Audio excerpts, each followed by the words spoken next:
The Earth is the third planet from the Sun and the only astronomical object known to harbor life. While large volumes of water can be found throughout the solar system, only the Earth sustains liquid surface water. About 71% of the Earth's surface is made up of the ocean, dwarfing the Earth's polar ice, lakes, and rivers. The remaining 29% of the Earth's surface is land, consisting of continents and islands. The Earth's surface layer is formed of several slowly moving tectonic plates, interacting to produce mountain ranges, volcanoes, and earthquakes. The Earth's liquid outer core generates the magnetic field that shapes the Earth's magnetosphere, deflecting the destructive solar wind. The Earth's atmosphere consists mostly of nitrogen and oxygen. More solar energy is received by tropical regions than polar regions and is redistributed by atmospheric and ocean circulation. Water vapor is widely present in the atmosphere and forms clouds that cover most of the planet. Greenhouse gases in the atmosphere like carbon dioxide, CO2, trap a part of the energy from the sun close to the surface. A region's climate is governed by latitude, but also by elevation and proximity to moderating oceans. Severe weather, such as tropical cyclones, thunderstorms, and heatwaves, occurs in most areas and greatly impacts life. The Earth is an ellipsoid with a circumference of about 24,854.8 miles. It is the densest object in the solar system. It is the largest and most massive of the 5 rocky planets.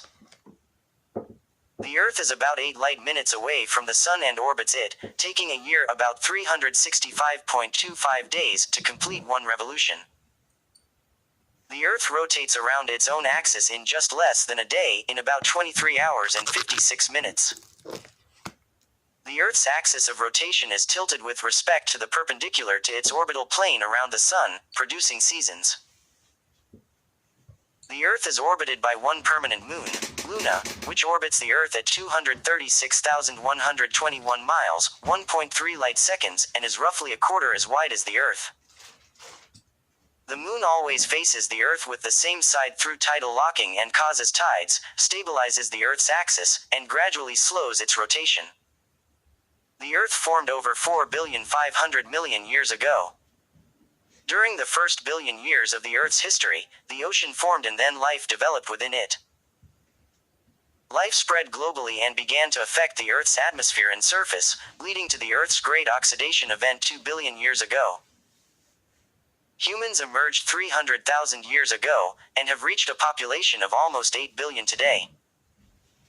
Humans depend on the Earth's biosphere and natural resources for their survival, but have increasingly impacted the Earth's environment.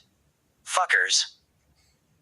Today, humanity's impact on the Earth's climate, soils, waters, and ecosystems is unsustainable, threatening people's lives and causing widespread extinction of other life. Assholes. The modern English word, earth, developed, via Middle English, from an Old English noun most often spelled eor. It has cognates in every Germanic language, and their ancestral root has been reconstructed as *arrow. In its earliest attestation, the word eor was already being used to translate the many senses of Latin terra and Greek gay. The ground, its soil, dry land, the human world, the surface of the world including the sea and the globe itself. As with Roman Terra, Tellus and Greek Gaia, Earth may have been a personified goddess in Germanic paganism. Late Norse mythology included Jor, Earth, a giantess often given as the mother of Thor. Historically, Earth has been written in lowercase. From early Middle English, its definite sense as the globe was expressed as the earth. By early modern English, many nouns were capitalized, and the earth was also written the earth, particularly when referenced along with other heavenly bodies. More recently, the name is sometimes simply given as Earth, by analogy with the names of the other planets, though Earth and forms with the remain common. House styles now vary. Oxford spelling recognizes the lowercase form as the most common, with the capitalized form an acceptable variant. Another convention capitalizes Earth when appearing as a name, for example, Earth's atmosphere, but writes it in lowercase when preceded by the, for example, the atmosphere of the Earth. It almost always appears in lowercase in colloquial expressions such as, "What on earth are you doing, bro?" Occasionally, the name Terra is used in scientific writing and especially in science fiction to distinguish humanity's inhabited planet from others, while in poetry Tellus has been used to denote personification of the Earth. Terra is also the name of the planet in some Romance languages that evolved from Latin, like Italian and Portuguese, while in other Romance languages the word gave rise to names with slightly altered spellings, like the Spanish Tierra and the French Terra. The Latinate form Gaia or Gaia, English. D of the Greek poetic name Gaia, ancient Greek, or Aj, Ya is rare, though the alternative spelling Gaia has become common due to the Gaia hypothesis, in which case its pronunciation is A rather than the more classical English E. There are a number of adjectives for the planet Earth. From Earth itself comes earthly. From the Latin terra comes terran, turned, terrestrial, terrestrial, and via French terrene, trin, and from the Latin tellus comes tellurian, tellurin, and telluric. The oldest material found in the solar system is dated to 4.5682 plus 0.0002 minus 0.0004 billion years ago. By 4.54 plus or minus 0.04 billion years the primordial Earth had formed. The bodies in the solar system formed and evolved with the Sun. In theory, a solar nebula partitions a volume out of a molecular cloud by gravitational collapse, which begins to spin and flatten into a circumstellar disk, and then the planets grow out of that disk with the Sun. A nebula contains gas, ice grains, and dust, including primordial nuclides. According to nebular theory, planetesimals formed by accretion, with the primordial Earth being estimated as likely taking anywhere from 70 to 100 million years to form. Estimates of the age of the Moon range from 4,500,000,000 years to significantly younger. A leading hypothesis is that it was formed by accretion from material loosed from the Earth after a Mars-sized object with about 10% of Earth's mass, named Theia, collided with the Earth. It hit the Earth with a glancing blow and some of its mass merged with the Earth. Between approximately 4,100,000,000 and 3,800,000,000 years, numerous asteroid impacts during the late heavy bombardment caused significant changes to the greater surface environment of the Moon and, by inference, to that of the Earth. The Earth's atmosphere and oceans were formed by volcanic activity and outgassing. Water vapor from these sources condensed into the oceans, augmented by water and ice from asteroids, protoplanets, and comets. Sufficient water to fill the oceans may have been on Earth since it formed. In this model, atmospheric greenhouse gases kept the oceans from freezing when the newly forming Sun had only 70% of its current luminosity. By 3,500,000,000 years, Earth's magnetic field was established, which helped prevent the atmosphere from being stripped away by the solar wind. As the molten outer layer of Earth cooled, it formed the first solid crust, which is thought to have been mafic in composition. The first continental crust, which was more felsic in composition, formed by the partial melting of this mafic crust. The presence of grains of the mineral zircon of Hadean age in Eoarchean sedimentary rocks suggests that at least some felsic crust existed as early as 4,400,000,000 years, only 140 million after Earth's formation. There are two main models of how this initial small volume of continental crust evolved to reach its current abundance. 1. A relatively steady growth up to the present day, which is supported by the radiometric dating of continental crust globally. 2. An initial rapid growth in the volume of continental crust during the Archean, forming the bulk of the continental crust that now exists, which is supported by isotopic evidence from hafnium in zircons and neodymium in sedimentary rocks. The two models and the data that support them can be reconciled by large-scale recycling of the continental crust, particularly during the early stages of Earth's history. New continental crust forms as a result of plate tectonics, a process ultimately driven by the continuous loss of heat from the Earth's interior. Over the period of hundreds of millions of years, tectonic forces have caused areas of continental crust to group together to form supercontinents that have subsequently broken apart. At approximately 750 million years ago, one of the earliest known supercontinents, Rodinia, began to break apart. The continents later recombined to form Pannotia at 600 to 540 million years ago, then finally Pangaea, which also began to break apart at 180 million years ago. The most recent pattern of ice ages began about 40 million years ago, and then intensified during the Pleistocene about 3 million years ago. High and middle latitude regions have since undergone repeated cycles of glaciation and thaw, repeating about every 21,000, 41,000 and 100,000 years. The last glacial period, colloquially called the last ice age, covered large parts of the continents, up to the middle latitudes, in ice and ended about 11,700 years ago. Chemical reactions led to the first self-replicating molecules about 4 billion years ago. 500 million years later, the last common ancestor of all current life arose. The evolution of photosynthesis allowed the sun's energy to be harvested directly by life forms. The resultant molecular oxygen, O2, accumulated in the atmosphere and due to interaction with ultraviolet solar radiation, formed a protective ozone layer, O3, in the upper atmosphere. The incorporation of smaller cells within larger ones resulted in the development of complex cells called eukaryotes. True multicellular organisms formed as cells within colonies became increasingly specialized. Aided by the absorption of harmful ultraviolet radiation by the ozone layer, life colonized the Earth's surface. Among the earliest fossil evidence for life is microbial mat fossils found in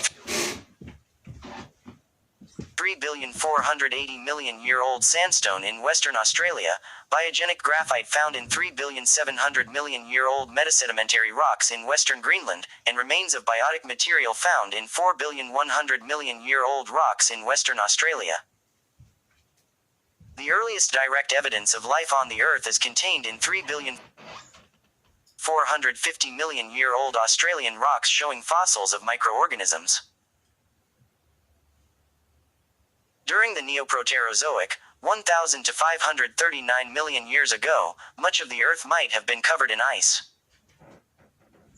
This hypothesis has been termed snowball Earth, and it is of particular interest because it preceded the Cambrian explosion, when multicellular life forms significantly increased in complexity. Following the Cambrian explosion, 535 million years ago, there have been at least 5 major mass extinctions and many minor ones. Apart from the proposed current Holocene extinction event, the most recent was 66 million years ago, when an asteroid impact triggered the extinction of the non-avian dinosaurs and other large reptiles, but largely spared small animals such as insects, mammals, lizards and birds. Mammalian life has diversified over the past 66 million years, and several million years ago an African ape gained the ability to stand upright. This facilitated tool use and encouraged communication that provided the nutrition and stimulation needed for a larger brain, which led to the evolution of humans. The development of agriculture, and then civilization, led to humans having an influence on the Earth and the nature and quantity of other life forms that continues to this day. I farted. Because carbon dioxide, CO2, has a long lifespan in the atmosphere, moderate human CO2 emissions may postpone the next glacial inception by 100,000 years. Fuckers. The Earth's expected long-term future is tied to that of the Sun. Over the next 1,100,000,000 years, solar luminosity will increase by 10%, and over the next 3,500,000,000 years by 40%. The Earth's increasing surface temperature will accelerate the inorganic carbon cycle, reducing CO2 concentration to levels lethally low for plants 10 ppm for C4 photosynthesis in approximately 100 to 900 million years. Fuck. The lack of vegetation will result in the loss of oxygen in the atmosphere, making animal life impossible. Shit. Due to the increased luminosity, the Earth's mean temperature may reach 212 degrees in 1,500,000,000 years, and all ocean water will evaporate and be lost to space, which may trigger a runaway greenhouse effect, within an estimated 1.6 to 3 billion years. Who wants to suck my cock? Even if the sun were stable, a fraction of the water in the modern oceans will descend to the mantle, due to reduced steam venting from mid-ocean ridges. God damn it. The sun will evolve to become a red giant in about 5 billion years.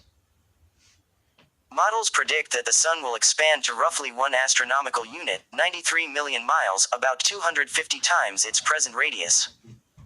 The Earth's fate is less clear.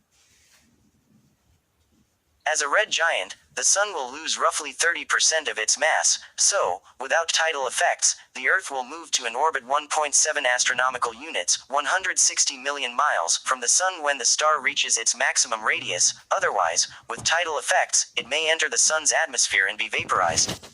Let me shit on you. The shape of the Earth is nearly spherical. There is a small flattening at the poles and bulging around the equator due to the Earth's rotation. Therefore, a better approximation of the Earth's shape is an oblate spheroid, whose equatorial diameter is 27 miles larger than the pole-to-pole diameter. The average diameter of the reference spheroid is 7,918 miles. Local topography deviates from this idealized spheroid, although on a global scale these deviations are small compared to Earth's radius. The maximum deviation of only 0.17% is at the Mariana Trench, 35,843 feet below local sea level, whereas Mount Everest, 29,029 feet above local sea level, represents a deviation of 0.14%. The point on the surface farthest from the Earth's center of mass is the summit of the equatorial Chimborazo volcano in Ecuador, 3,967.1 miles. In geodesy, the exact shape that the Earth's oceans would adopt in the absence of land and perturbations such as tides and winds is called the geoid. More precisely, the geoid is the surface of gravitational equipotential at mean sea level (MSL). Sea surface topography or water deviations from MSL, analogous to land topography. The Earth's interior, like that of the other terrestrial planets, is divided into layers by their chemical or physical, rheological properties. The outer layer is a chemically distinct silicate solid crust, which is underlain by a highly viscous solid mantle. The crust is separated from the mantle by the Mohorovičić discontinuity. The thickness of the crust varies from about 3.7 miles under the oceans to 19 to 31 miles for the continents. The crust and the cold, rigid, top of the upper mantle are collectively known as the lithosphere, which is divided into independently moving tectonic plates. Beneath the lithosphere is the asthenosphere, a relatively low viscosity layer on which the lithosphere rides.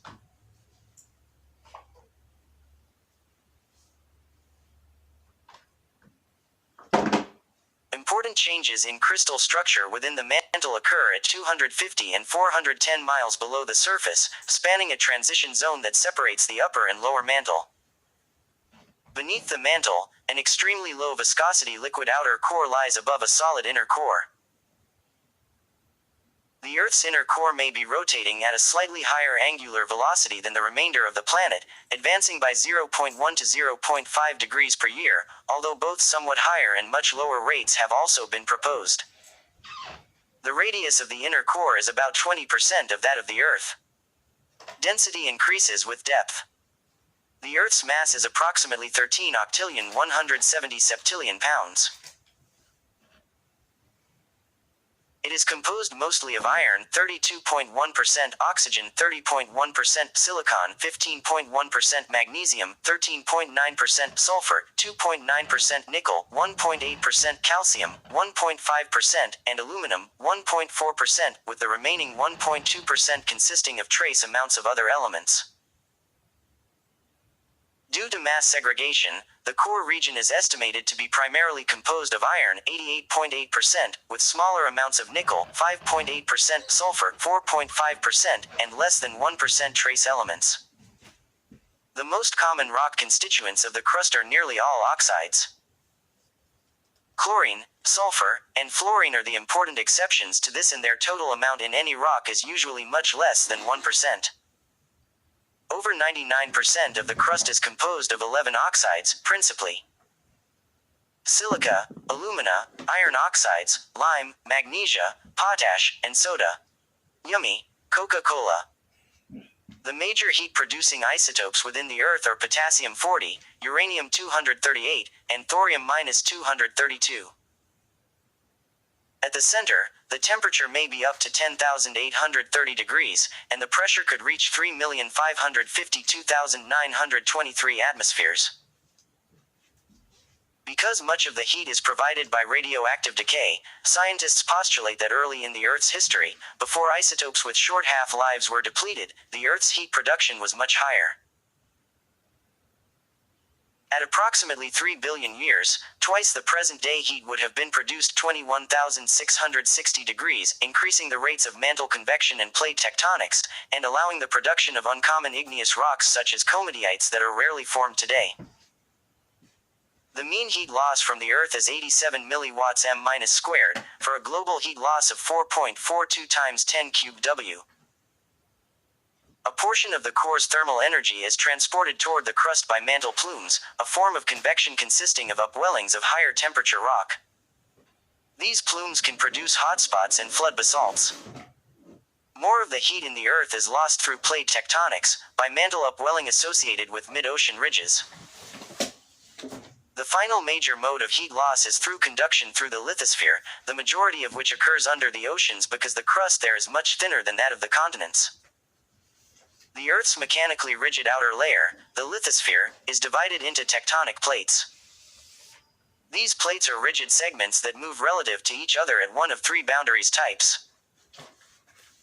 At convergent boundaries, two plates come together; at divergent boundaries, two plates are pulled apart; and at transform boundaries, two plates slide past one another laterally.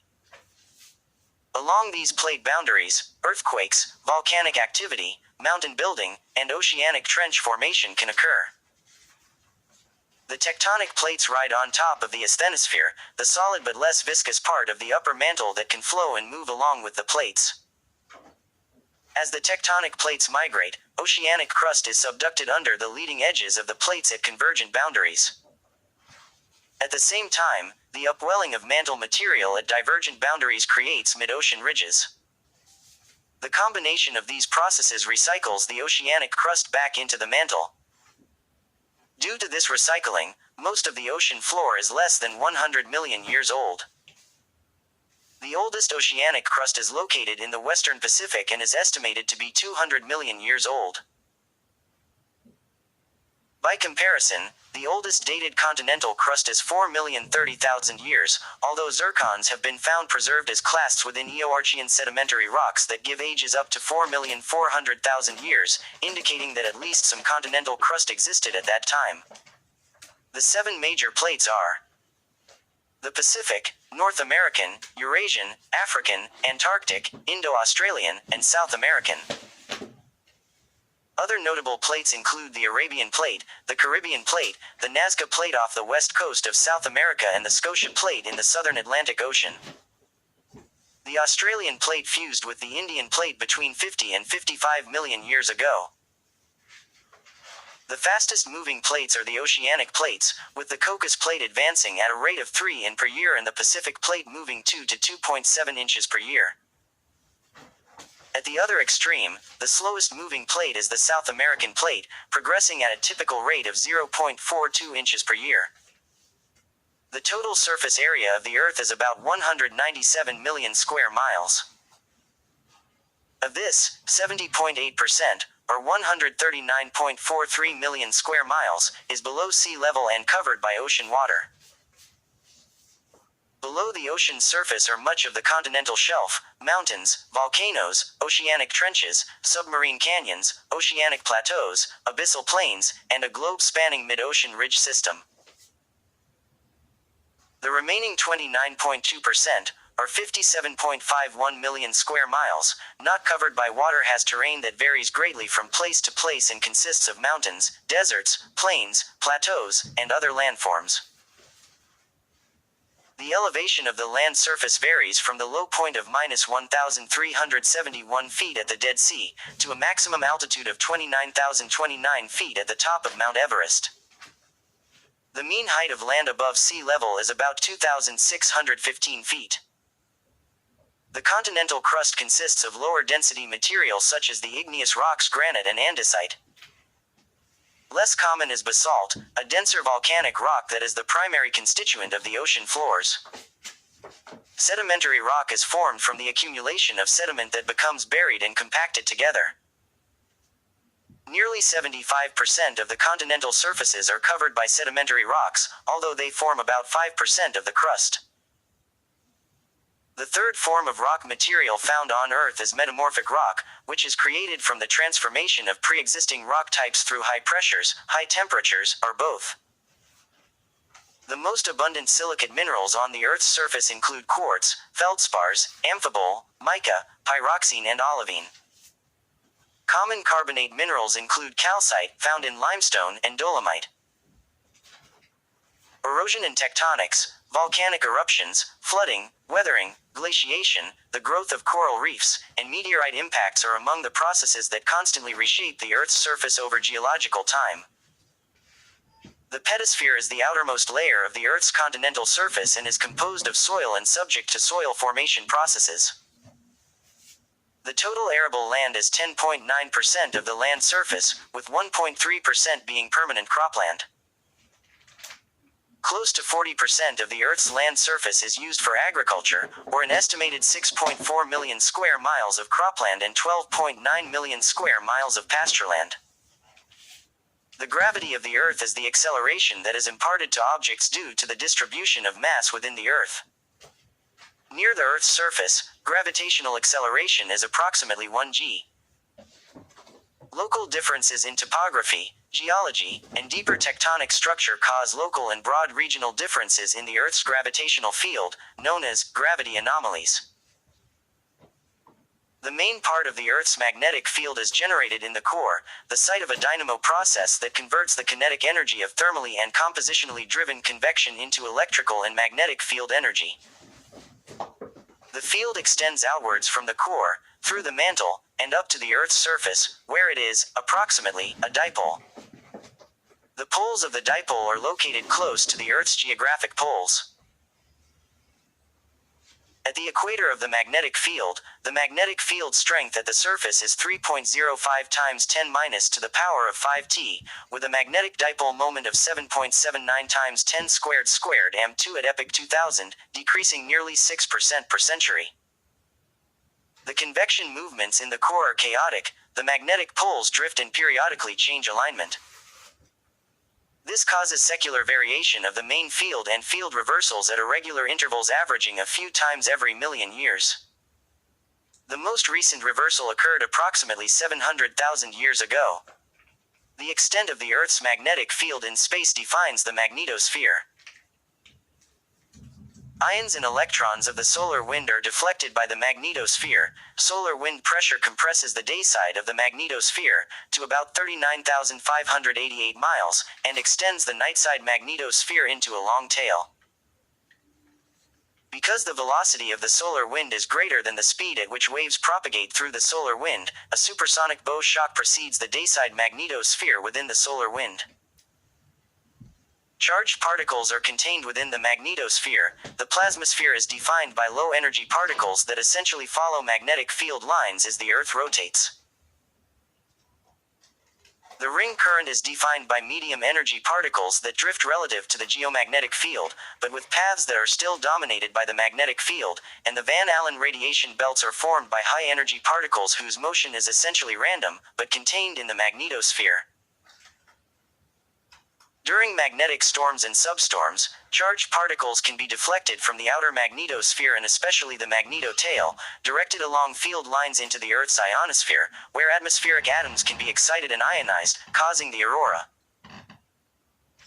The Earth's rotation period relative to the Sun, its mean solar day, is 86,400 seconds of mean solar time, 86,400.0025 SI seconds. Because the Earth's solar day is now slightly longer than it was during the 19th century due to tidal deceleration, each day varies between 0 and 2 milliseconds longer than the mean solar day. The Earth's rotation period relative to the fixed stars, called its stellar day by the International Earth Rotation and Reference System Service (IERS), is 86,164.0989 seconds of mean solar time (UT1), or 23 hours 56 minutes and 4 seconds. The Earth's rotation period relative to the precessing or moving mean March equinox, when the Sun is at 90 degrees on the equator, is 86,164.0905 seconds of mean solar time, UT1, 23 hours 56 minutes and 4 seconds. Thus the sidereal day is shorter than the stellar day by about 8.4 milliseconds. Apart from meteors within the atmosphere and low-orbiting satellites, the main apparent motion of celestial bodies in the Earth's sky is to the west at a rate of 15 degrees per hour equals 15 feet per minute. For bodies near the celestial equator, this is equivalent to an apparent diameter of the Sun or the Moon every 2 minutes. From the Earth's surface, the apparent sizes of the Sun and the Moon are approximately the same. The Earth orbits the Sun at an average distance of about 93 million miles every 365.2564 mean solar days, or 1 sidereal year. This gives an apparent movement of the Sun eastward with respect to the stars at a rate of about 1 degree per day, which is 1 apparent Sun or Moon diameter every 12 hours. Due to this motion, on average it takes 24 hours, a solar day, for the Earth to complete a full rotation about its axis so that the Sun returns to the meridian.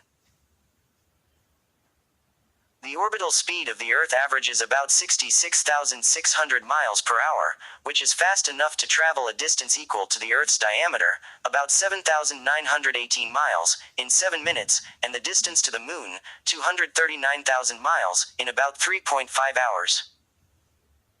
The Moon and the Earth orbit a common barycenter every 27.32 days relative to the background stars. When combined with the Earth-Moon system's common orbit around the Sun, the period of the synodic month, from new moon to new moon, is 29.53 days. Viewed from the celestial North Pole, the motion of the Earth, the Moon, and their axial rotations are all counterclockwise. Viewed from a vantage point above the Sun and Earth's north poles, the Earth orbits in a counterclockwise direction about the Sun. The orbital and axial planes are not precisely aligned. The Earth's axis is tilted some 23.44 degrees from the perpendicular to the Earth-Sun plane, the ecliptic, and the Earth-Moon plane is tilted up to plus or minus 5.1 degrees against the Earth-Sun plane. Without this tilt, there would be an eclipse every 2 weeks, alternating between lunar eclipses and solar eclipses. The Hill sphere, or the sphere of gravitational influence, of the Earth is about 930,000 miles in radius.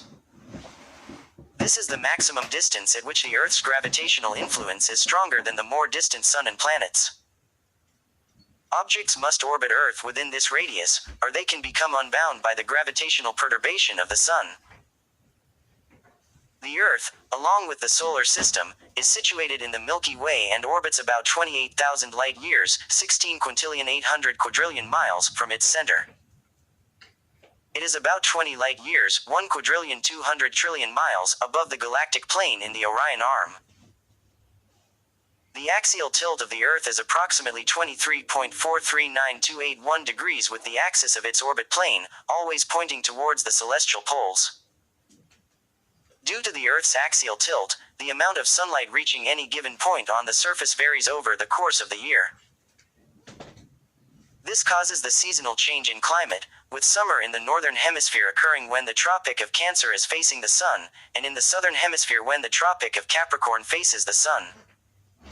In each instance, winter occurs simultaneously in the opposite hemisphere. During the summer, the day lasts longer, and the Sun climbs higher in the sky. In winter, the climate becomes cooler and the days shorter. Above the Arctic Circle and below the Antarctic Circle there is no daylight at all for part of the year, causing a polar night, and this night extends for several months at the poles themselves. These same latitudes also experience a midnight sun, where the sun remains visible all day. By astronomical convention, the 4 seasons can be determined by the solstices, the points in the orbit of maximum axial tilt toward or away from the Sun, and the equinoxes, when the Earth's rotational axis is aligned with its orbital axis.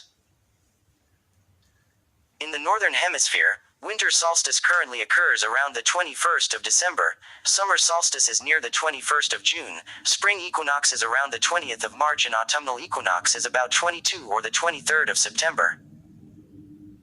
In the southern hemisphere, the situation is reversed, with the summer and winter solstices exchanged and the spring and autumnal equinox dates swapped. The angle of the Earth's axial tilt is relatively stable over long periods of time. Its axial tilt does undergo nutation, a slight, irregular motion with a main period of 18.6 years. The orientation rather than the angle of the Earth's axis also changes over time, precessing around in a complete circle over each 25,800-year cycle. This precession is the reason for the difference between a sidereal year and a tropical year. Both of these motions are caused by the varying attraction of the Sun and the Moon on the Earth's equatorial bulge. The poles also migrate a few meters across the Earth's surface. This polar motion has multiple, cyclical components, which collectively are termed quasiperiodic motion. In addition to an annual component to this motion, there is a 14-month cycle called the Chandler wobble. The Earth's rotational velocity also varies in a phenomenon known as length of day variation. In modern times, the Earth's perihelion occurs around the 3rd of January, and its aphelion around the 4th of July. These dates change over time due to precession and other orbital factors, which follow cyclical patterns known as Milankovitch cycles. The changing Earth-Sun distance causes an increase of about 6.8% in solar energy reaching the Earth at perihelion relative to aphelion. Because the southern hemisphere is tilted toward the Sun at about the same time that the Earth reaches the closest approach to the Sun, the southern hemisphere receives slightly more energy from the Sun than does the northern over the course of a year. This effect is much less significant than the total energy change due to the axial tilt, and most of the excess energy is absorbed by the higher proportion of water in the southern hemisphere. The Moon is a relatively large, terrestrial, planet-like moon, with a diameter about 1/4 of the Earth's. It is the largest moon in the solar system relative to the size of its planet, although Charon is larger relative to Pluto. The natural satellites of other planets are also referred to as moons, after the Earth's. The most widely accepted theory of the Moon's origin, the giant impact hypothesis, states that it formed from the collision of a Mars-sized protoplanet called Theia with the early Earth.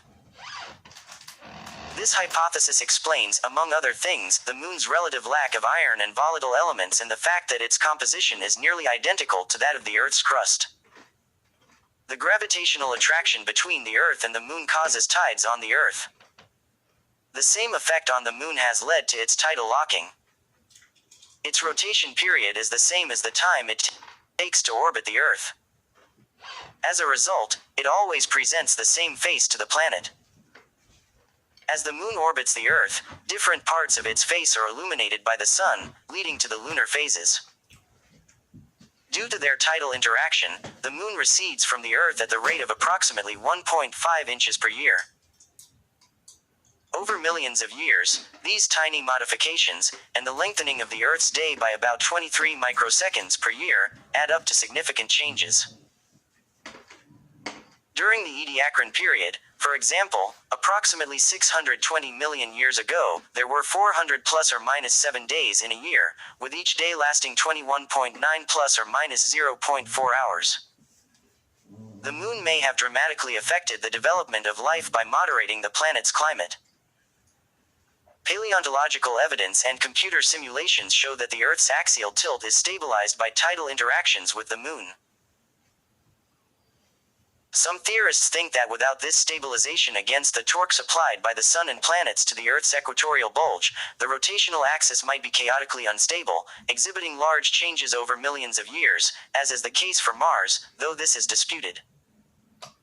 Viewed from the Earth, the Moon is just far enough away to have almost the same apparent sized disk as the Sun. The angular size or solid angle of these two bodies match because, although the Sun's diameter is about 400 times as large as the Moon's, it is also 400 times more distant. This allows total and annular solar eclipses to occur on Earth. Yeehaw! The Earth's co-orbital asteroids population consists of quasi-satellites, objects with a horseshoe orbit, and Trojans. There are at least 5 quasi-satellites, including 469,219 Kamoa. A Trojan asteroid companion, 2010-7 Takas, is librating around the leading Lagrange triangular point, L4, in the Earth's orbit around the Sun. The tiny near-Earth asteroid 2006 RH120 makes close approaches to the Earth-Moon system roughly every 20 years. During these approaches, it can orbit the Earth for brief periods of time. As of September 2021, there are 4,550 operational, human-made satellites orbiting the Earth. There are also inoperative satellites, including Vanguard 1, the oldest satellite currently in orbit, and over 16,000 pieces of tracked space debris. The Earth's largest artificial satellite is the International Space Station. The Earth's hydrosphere consists chiefly of the oceans, but technically includes all water surfaces in the world, including inland seas, lakes, rivers, and underground waters down to a depth of 6,600 feet. The mass of the oceans is approximately 297 septillion pounds, or about 0.02% of Earth's total mass. The oceans cover an area of 139.7 million square miles with a mean depth of 12,080 feet, resulting in an estimated volume of 320 million cubic miles. If all of the Earth's crustal surface were at the same elevation as a smooth sphere, the depth of the resulting world ocean would be 1.68 to 1.74 miles. About 97.5% of the water is saline, the remaining 2.5% is fresh water. Most fresh water, about 68.7%, is present as ice in ice caps and glaciers. In the Earth's coldest regions, snow survives over the summer and changes into ice. This accumulated snow and ice eventually forms into glaciers, bodies of ice that flow under the influence of their own gravity. Alpine glaciers form in mountainous areas, whereas vast ice sheets form over land in polar regions. The flow of glaciers erodes the surface, changing it dramatically, with the formation of U-shaped valleys and other landforms. Sea ice in the Arctic covers an area about as big as the United States, although it is quickly retreating as a consequence of climate change. Fuck Republicans.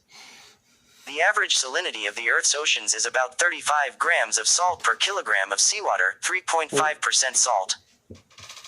Most of this salt was released from volcanic activity or extracted from cool igneous rocks. The oceans are also a reservoir of dissolved atmospheric gases, which are essential for the survival of many aquatic life forms. Seawater has an important influence on the world's climate, with the oceans acting as a large heat reservoir. Shifts in the oceanic temperature distribution can cause significant weather shifts, such as the El Niño Southern Oscillation. The abundance of water on the Earth's surface is a unique feature that distinguishes it from other planets in the solar system. Solar system planets with considerable atmospheres do partly host atmospheric water vapor, but they lack surface conditions for stable surface water. Despite some moons showing signs of large reservoirs of extraterrestrial liquid water, with possibly even more volume than the Earth's ocean, all of them are large bodies of water under a miles-thick frozen surface layer. The atmospheric pressure at the Earth's sea level averages 0.98 atmospheres, with a scale height of about 5.3 miles. A dry atmosphere is composed of 78.084% nitrogen, 20.946% oxygen, 0.934% argon, and trace amounts of carbon dioxide and other gaseous molecules. Water vapor content varies between 0.01% and 4% but averages about 1%. The height of the troposphere varies with latitude, ranging between 5 miles at the poles to 11 miles at the equator, with some variation resulting from weather and seasonal factors. The Earth's biosphere has significantly altered its atmosphere. Oxygenic photosynthesis evolved 2,700,000,000, forming the primarily nitrogen-oxygen atmosphere of today. This change enabled the proliferation of aerobic organisms and, indirectly, the formation of the ozone layer due to the subsequent conversion of atmospheric O2 into O3. The ozone layer blocks ultraviolet solar radiation, permitting life on land. Other atmospheric functions important to life include transporting water vapor, providing useful gases, causing small meteors to burn up before they strike the surface, and moderating temperature. This last phenomenon is known as the greenhouse effect. Trace molecules within the atmosphere serve to capture thermal energy emitted from the ground, thereby raising the average temperature. Water vapor, carbon dioxide, methane, nitrous oxide, and ozone are the primary greenhouse gases in the atmosphere. Without this heat retention effect, the average surface temperature would be 0 degrees, in contrast to the current 59 degrees, and life on the Earth probably would not exist in its current form. The Earth's atmosphere has no definite boundary, gradually becoming thinner and fading into outer space. 3/4 of the atmosphere's mass is contained within the first 6.8 miles of the surface. This lowest layer is called the troposphere. Energy from the sun heats this layer, and the surface below, causing expansion of the air.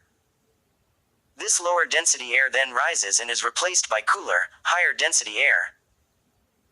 The result is atmospheric circulation that drives the weather and climate through redistribution of thermal energy.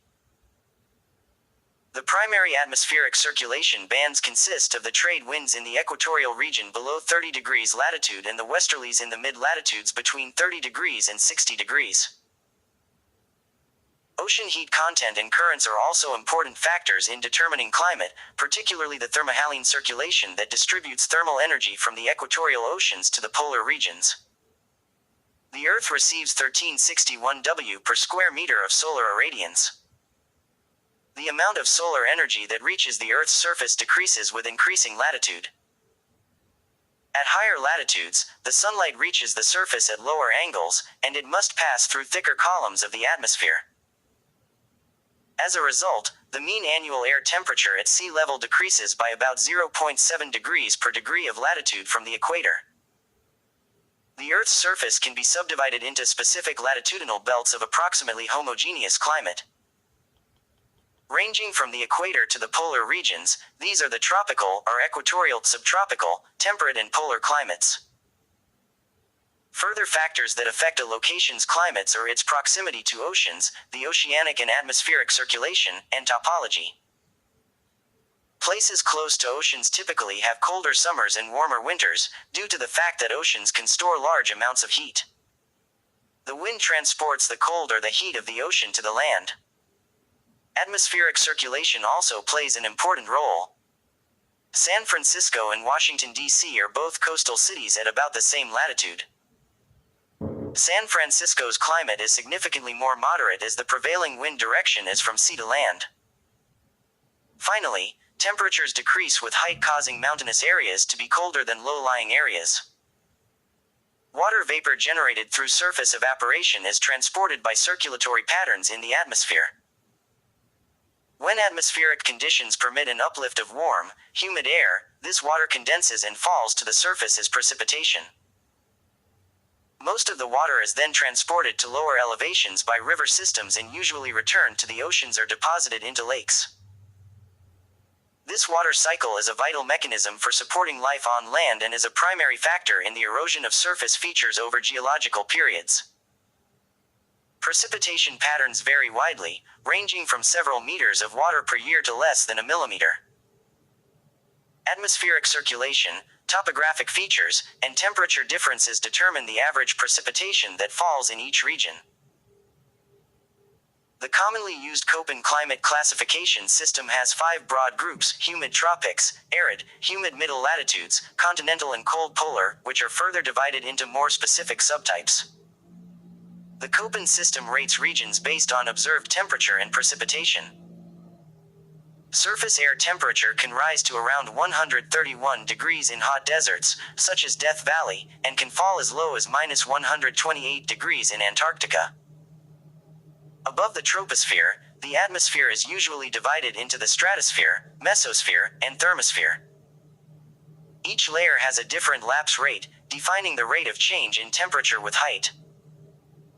Beyond these, the exosphere thins out into the magnetosphere, where the geomagnetic fields interact with the solar wind. Within the stratosphere is the ozone layer, a component that partially shields the surface from ultraviolet light and thus is important for life on the Earth. The Kármán line, defined as 62 miles above Earth's surface, is a working definition for the boundary between the atmosphere and outer space. Thermal energy causes some of the molecules at the outer edge of the atmosphere to increase their velocity to the point where they can escape from the Earth's gravity. This causes a slow but steady loss of the atmosphere into space. Because unfixed hydrogen has a low molecular mass, it can achieve escape velocity more readily, and it leaks into outer space at a greater rate than other gases. The leakage of hydrogen into space contributes to the shifting of the Earth's atmosphere and surface from an initially reducing state to its current oxidizing one. Photosynthesis provided a source of free oxygen, but the loss of reducing agents such as hydrogen is thought to have been a necessary precondition for the widespread accumulation of oxygen in the atmosphere. Hence, the ability of hydrogen to escape from the atmosphere may have influenced the nature of life that developed on the Earth. In the current, oxygen-rich atmosphere, most hydrogen is converted into water before it has an opportunity to escape. Instead, most of the hydrogen loss comes from the destruction of methane in the upper atmosphere. A planet's life forms inhabit ecosystems, whose total forms the biosphere. The biosphere is divided into a number of biomes, inhabited by broadly similar plants and animals. On land, biomes are separated primarily by differences in latitude, height above sea level, and humidity. Terrestrial biomes lying within the Arctic or Antarctic circles, at high altitudes or in extremely arid areas, are relatively barren of plant and animal life. Species diversity reaches a peak in humid lowlands at equatorial latitudes. Estimates of the number of species on the Earth today vary. Most species have not been described.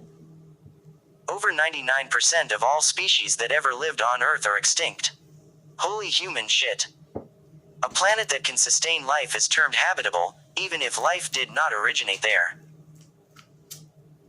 The distance of the Earth from the Sun, as well as its orbital eccentricity, rate of rotation, axial tilt, geological history, sustaining atmosphere, and magnetic field all contribute to the current climatic conditions at the surface.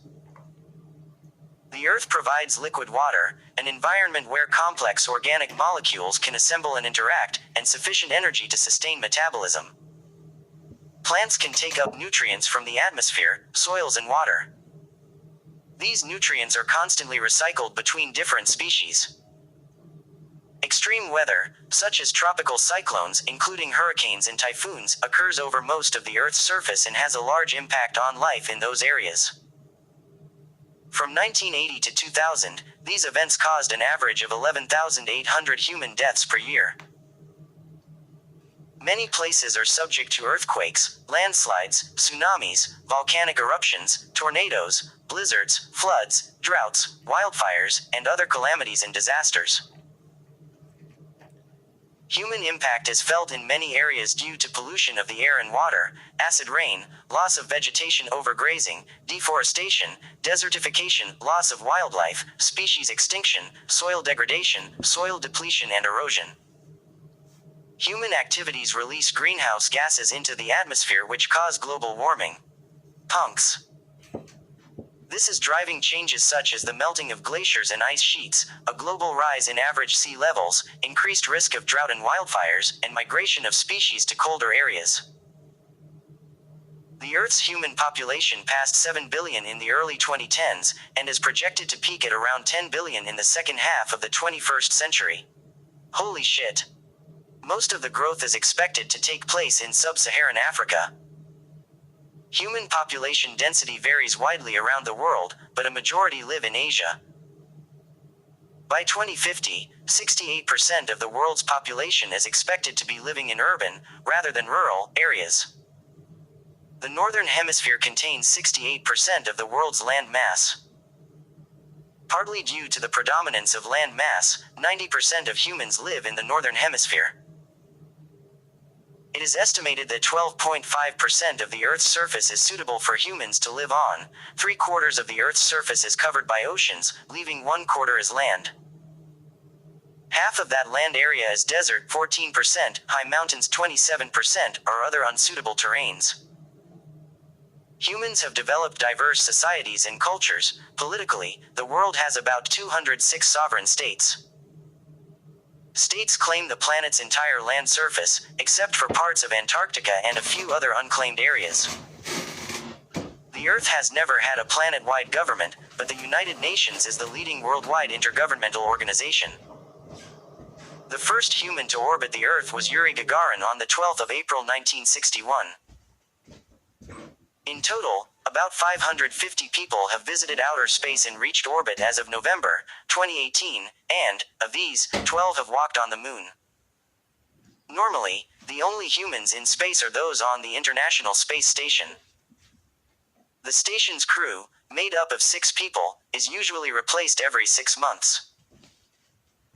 The farthest that humans have traveled from the Earth is 248,655 miles, achieved during the Apollo 13 mission in 1970. The Earth has resources that have been exploited by humans.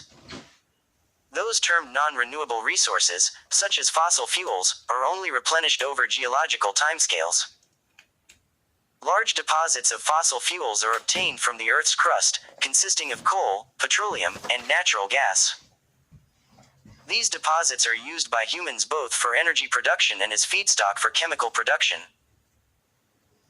Mineral ore bodies have also been formed within the crust through a process of orogenesis, resulting from actions of magmatism, erosion, and plate tectonics. These metals and other elements are extracted by mining, a process which often brings environmental and health damage. The Earth's biosphere produces many useful biological products for humans, including food, wood, pharmaceuticals, oxygen, and the recycling of organic waste. The land-based ecosystem depends upon topsoil and fresh water, and the oceanic ecosystem depends on dissolved nutrients washed down from the land. In 2019, 15 million square miles of Earth's land surface consisted of forest and woodlands, 4.6 million square miles was shrub and grassland, 15 million square miles were used for animal feed production and grazing, and 4.2 million square miles were cultivated as croplands. Of the 12 to 14% of ice-free land that is used for croplands, 2 percentage points were irrigated in 2015. Humans use building materials to construct shelters. Human activities have impacted the Earth's environments. Through activities such as the burning of fossil fuels, humans have been increasing the amount of greenhouse gases in the atmosphere, altering the Earth's energy budget and climate. Shit fucks. It is estimated that global temperatures in the year 2020 were 2.2 degrees warmer than the pre-industrial baseline. This increase in temperature, known as global warming, has contributed to the melting of glaciers, rising sea levels, increased risk of drought and wildfires, and migration of species to colder areas. Fuck Nazis. The concept of planetary boundaries was introduced to quantify humanity's impact on the Earth. Of the 9 identified boundaries, 5 have been crossed. Biosphere integrity, climate change, chemical pollution, destruction of wild habitats and the nitrogen cycle are thought to have passed a safe threshold. As of 2018, no country meets the basic needs of its population without transgressing planetary boundaries. It is though possible to provide all basic physical needs globally within sustainable levels of resource use. Human cultures have developed many views of the planet. The standard astronomical symbol of the Earth consists of a cross circumscribed by a circle, representing the 4 corners of the world. The Earth is sometimes personified as a deity. In many cultures it is a mother goddess that is also the primary fertility deity. Creation myths in many religions involve the creation of the Earth by a supernatural deity or deities.